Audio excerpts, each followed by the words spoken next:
Barang siapa yang tetap berbuat dosa berasal dari iblis. So iblis berbuat dosa dari mulanya. Untuk inilah anak Allah menyatakan dirinya, yaitu supaya ia membinasakan perbuatan iblis itu.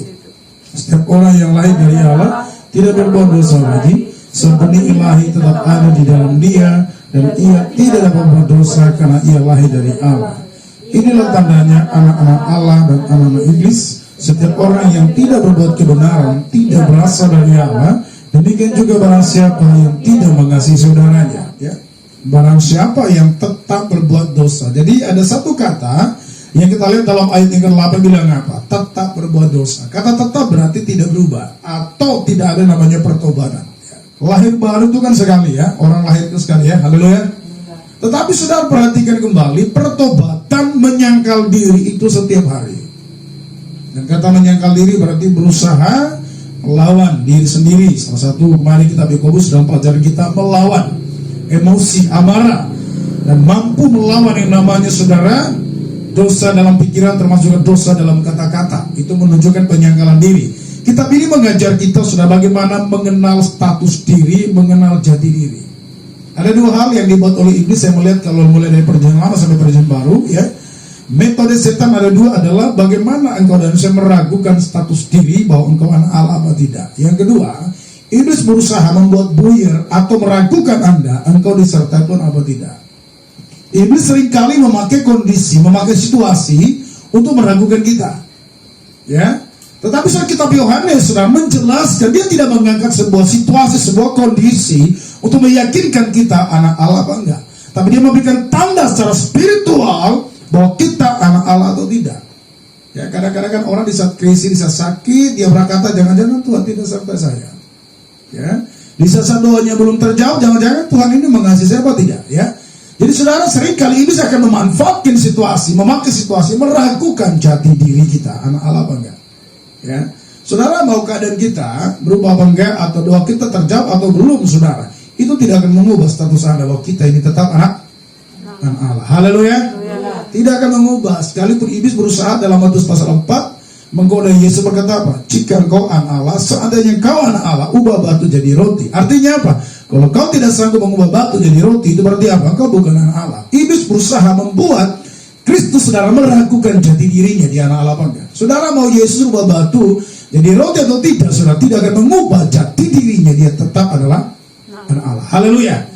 Berapa banyak saudara anak Tuhan, orang Kristen, dibuat iblis buyar jati dirinya sehingga tidak meyakini dia anak Allah apa enggak. Dari orang yang tidak bertobat, Yohanes menjelaskan bahwa status orang itu secara spirit itu berasal dari iblis. Ya, sebab iblis berbuat dosa dari mulanya. Untuk inilah anak Allah menyatakan dirinya, yaitu supaya ia membinasakan perbuatan iblis itu. Oke, kita lihat dulu dalam Roma 8, dalam ayat yang ketiga. Ayat 3 berkata ini, sebab apa yang tidak mungkin dilakukan hukum Taurat, ya, karena tak berdaya oleh daging, telah dilakukan oleh Allah dengan jalan mengutus anaknya sendiri dalam daging, yang serupa dengan daging, yang dikuasai karena dosa. Ia telah menjatuhkan hukuman atas dosa di dalam daging. Ya. Jadi saudara, di mana dosa berdiam? Di dalam daging manusia. Makanya namanya keinginan daging atau perbuatan daging. Dalam catatan Yohanes tadi, saudara, Yesus datang membinasakan, menghancurkan perbuatan iblis. Itu bukan dalam konteks global, ya. Tapi itu dalam konteks secara pribadi, itu bicara gereja, bicara engkau dan saya. Ya, dengan metode seperti apa dalam ayat kita apa, saudara, ya? Apa yang tidak bisa dilakukan hukum Taurat hanya bisa dilakukan oleh Yesus dengan jalan mengutus anaknya sendiri dalam daging, dan daging yang dimiliki Yesus serupa seolah-olah memiliki dosa, ya, padahal tidak, ya. Yang dikuasai oleh dosa karena dosa, ia telah menjatuhkan hukuman atas dosa. Jadi dosa itu dihukum, tapi di mana? Di dalam daging. Ya. Jadi saudara, konsepnya adalah Tuhan mau mengambil saudara rupa kita seperti manusia. Tujuannya apa? Menjatuhkan hukuman, mematikan kuasa dosa yang ada di dalam daging. Karena tadi kita tahu, saudara, siapa tetap berbuat dosa berasal dari iblis. Berarti saudara, orang-orang yang tetap dalam dosa, kalau dia berasal dari iblis, ya akan menjadi Allah di tangan iblis, itu pasti. Ya. Lalu saudara kita lihat, konsepnya adalah Tuhan ingin menjatuhkan, membinasakan perbuatan iblis di dalam daging. Konsepnya seperti apa? Kita kembali dalam catatan 1 Yohanes ya. Kita lihat ayat yang ke-9. Setiap orang yang lahir dari Allah tidak berbuat dosa lagi, sebab benih ilahi tetap ada di dalam dia. Jadi konsepnya gini, supaya orang tidak berbuat dosa, dan dosa yang ada di dalam daging dihancurkan, dijatuhkan hukuman, supaya umat Tuhan, saudara, mengikuti berbuat kebenaran. Tuhan punya metode dalam ayat 9 bilang apa? Setiap orang lahir dari Allah. Kata lahir dari Allah sama dengan berasal dari Allah. Kita lihat sebentar pasal 2 penjelasannya lahir dari Allah seperti apa. 1 Yohanes pasal 2, lihat ayat yang ke-29. Jikalau kamu tahu bahwa ia adalah benar, kamu harus tahu juga bahwa setiap orang yang berbuat kebenaran lahir daripadanya. Jadi saudara, kata lahir dari Allah artinya apa? Berbuat kebenaran.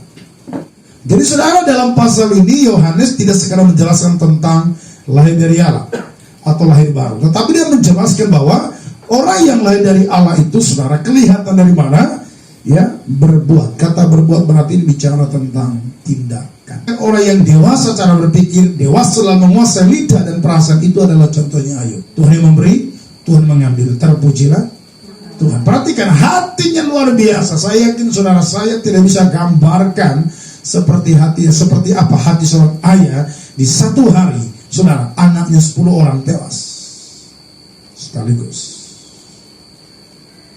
Banyak orang berkata mungkin karena dosanya. Yang paling tahu proses Tuhan itu adalah Tuhan dalam diri Ayub. Ayub kata apa? Terpujilah Tuhan. Itu salah satu contoh orang dewasa ya. Makanya saudara, kalau kita tidak dewasa, susah kita lulus dalam ujian. Jadi saudara perhatikan bahwa lahir dari Allah artinya dalam kitab 1 Yohanes tidak sekedar ini bicara lahir baru, terima Roh Kudus dan ditandai dengan baptisan air, tetapi lebih dalam dia menjelaskan bahwa lahir dari Allah adalah bicara tentang melakukan atau berbuat kebenaran. Berarti gini saudara, orang kalau tidak lahir baru, orang kalau tidak berasal dari Allah, tidak mungkin dia bisa melakukan kebenaran. Sekalipun seorang Kristen, jangankan melakukan, mengerti saja masih dipertanyakan.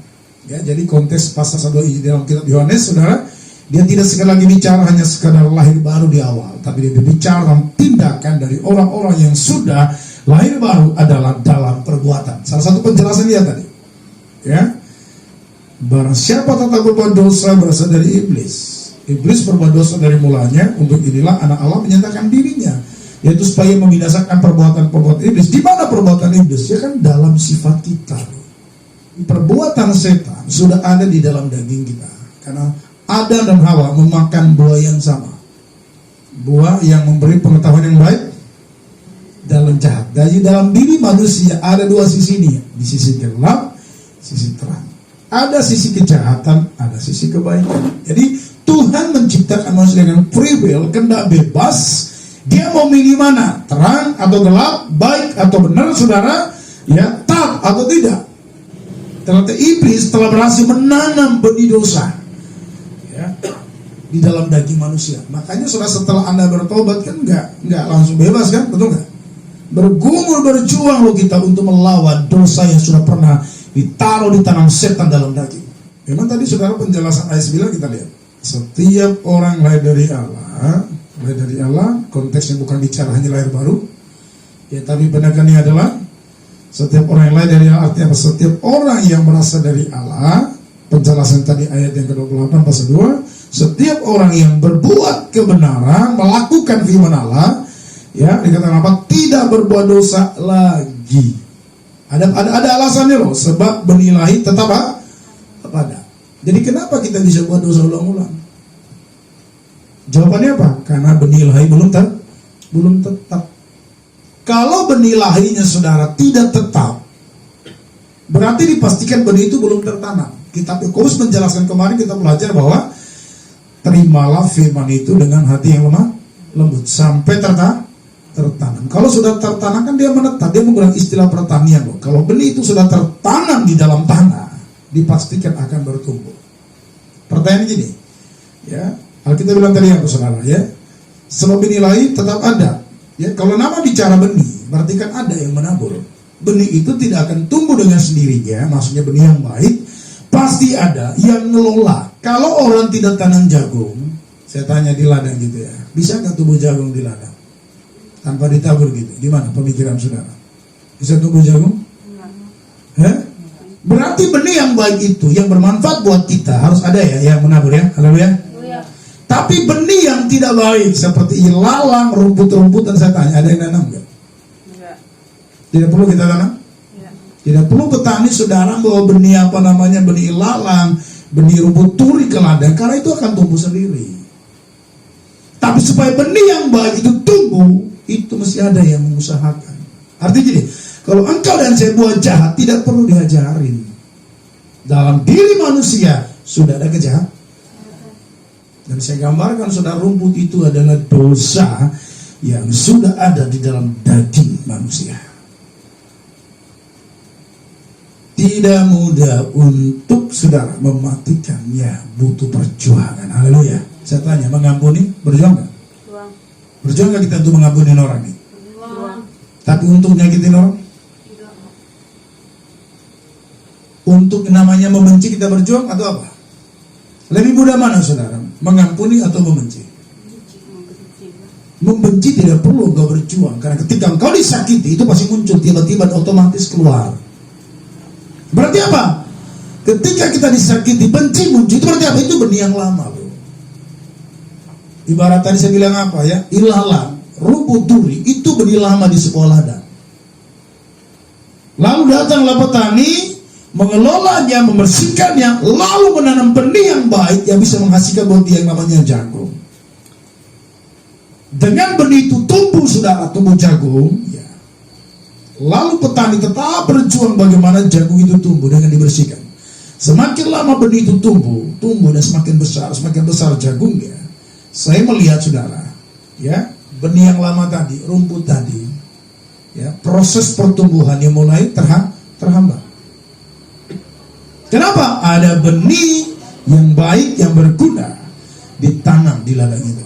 Jadi konsep Tuhan mengubah kita saudara. Makanya kita kenapa harus dengar firman, kenapa kita tergembala, kenapa kita harus saudara beribadah, supaya benih yang baik itu tetap ditanam di hidup kita. Haleluya.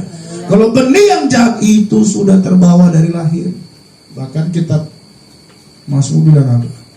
Kita ini sudah diperanakan dalam dosa, dikandung dalam kesalahan. Jadi kita sudah membawa sifat Adam, sifat nenek moyang, sifat papa mama kita yang jelek ya. Makanya ketika kau tidak terima firman, benih yang lama itu akan tetap muncul.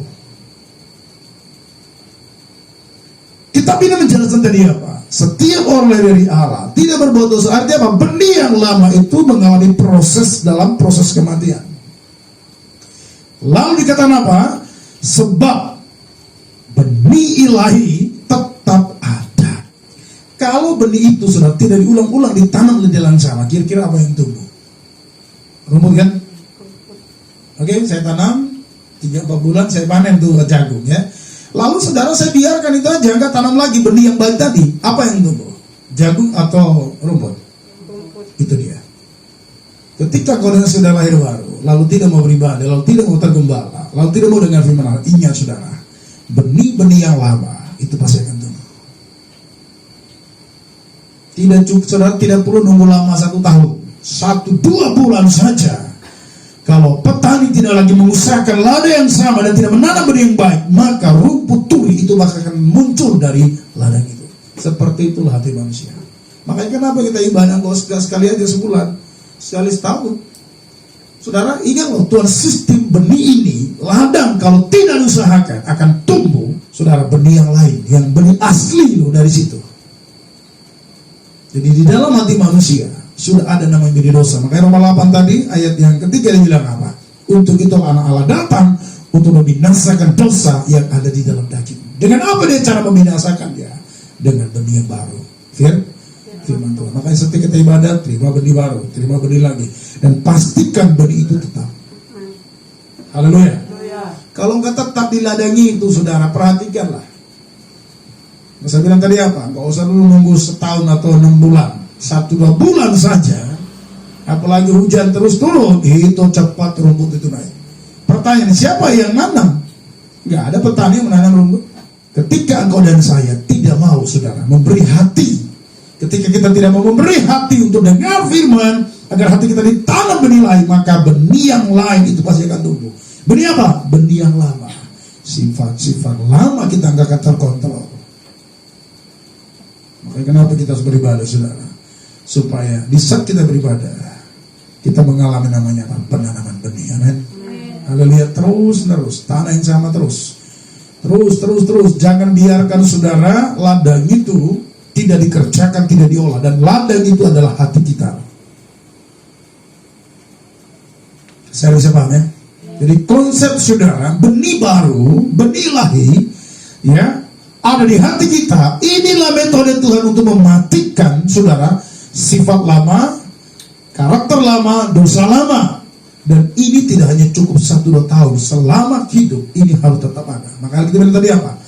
Ya, setiap orang lahir dari Allah tidak sekadar hanya lahir baru, sudah ditandai dengan terima Roh Kudus atau baptisan selam, tapi lahir dari Allah dan dijamin apa? Berbuat kebenaran, ya, naik level dalam pasal 3, tidak berbuat dosa lagi. Sebab apa? Benih ilahi tetap ada. Ini bicara benih loh. Saya tanya, jagung kita panen, apa yang ditanam? Benihnya jagung ya. Kalau benih pengampunan ditanam di hati kita, kira-kira kita tuh ya apa? Pengampunan juga dong ya. Karena apa yang ditanam itu dituai enggak? Ketika kita memberi hati ke Tuhan melalui ibadah, melalui pelayanan, melalui penggembalaan, saudara, kita lagi terima apa? Benih baru. Ketika kita terima benih pengajaran, benih pengampunan, pastikan benih itu tertanam ya. Haleluya. Jangan terlempar gitu saja loh, nanti setan datang ambil. Lalu apa? Kita tidak ngerti apa-apa. Benih yang sama ditanam, maka beberapa lama kemudian benih itu kita akan petik. Jadi saudara, sekarang apa? Kita datang dalam pengembalaan, kita lagi dalam proses penanaman. Tujuan kenapa? Benih itu harus tetap di ladang. Tidak boleh, saudara, selang 1 bulan tidak ditanam. Karena apa? Dia akan tumbuh, ladang itu akan tumbuh rumput yang lain, rumput asli di situ. Saudara bisa gambarkan loh, saudara, bagaimana orang yang berbulan-bulan, bertahun-tahun gak ibadah. Benih apa yang kira-kira tumbuh di hatinya? Karena benih yang baik tidak akan tumbuh sendiri. Benih yang baik di ladang akan tumbuh kalau ada petani, ada penabur yang mengolah dan mengerjakannya. Haleluya. Ketika jemaat tidak mau beribadah, ketika jemaat tidak mau dengarkan firman, ingat, dia bagikan ladang yang tidak ada yang bertanggung jawab, tidak ada petani yang mengolahnya. Jadi benih yang baik, saudara, harus diolah ya. Benih yang baik harus ada petani yang mengusahakan. Petani itu, saudara, adalah gambaran seorang gembala, seorang hamba Tuhan yang terus menyampaikan kebenaran. Penyampaian firman itu adalah penanaman benih. Ya. Tidak boleh henti, saudara, tetap. Kenapa? Benih yang lama itu akan tumbuh di saat benih yang baru itu tidak ditanam. Haleluya. Coba perhatikan, saudara, saya mau kasih tahu. Ya, kalau ada seseorang ambil tanah timbun gitu, tanah merah, gitu ya, nimbun di satu tempat, dalam jangka 2-3 bulan hujan turun. Padahal, saudara, itu tanah merah loh. Kemudian hari 2-3 bulan tumbuh gak rumput? Gak ada yang nanam. Begitu hati manusia. Kalau nggak tergembala kita, saudara, ya, benih yang lama, sifat yang lama itu masih melekat.